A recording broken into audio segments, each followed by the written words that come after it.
सानो नानीहरू हुँदाखेरि चाहिँ धेरै दुःख पाइएको थियो।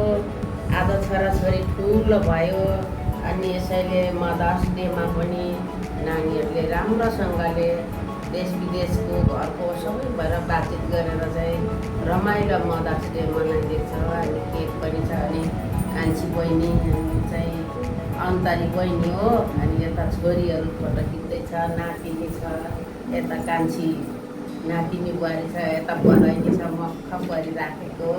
अनि रमाइलो छ कि पहिलाको दुःख अनुसार चाहिँ अहिले चाहिँ साह्रै रमाइलो छ अनि शान्ति छ।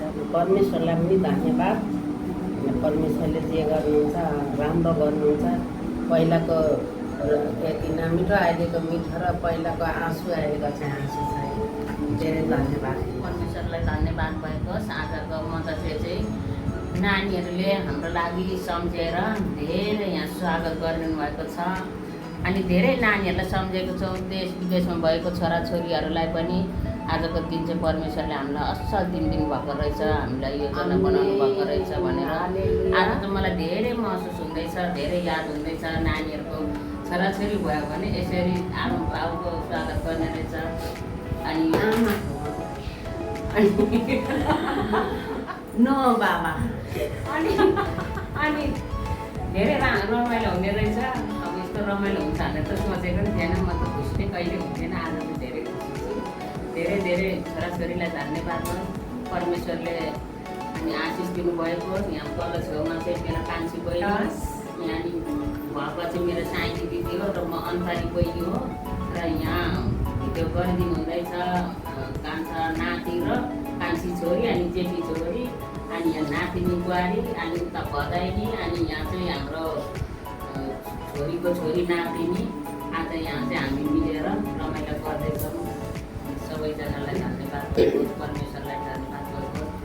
त्यसले खुसीको दिन आनन्दको दिन दिनुभएको छ। अनि कान्छी बहिनी चाहिँ आज निकै मस्किँदैछ। यस प्रदेशमा भएको छोराछोरीलाई धेरै धेरै धन्यवाद। हाँकेको चित्ताको कामहरू पुरा होस्, शुभकामना।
Don't give me what I want.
just wanna be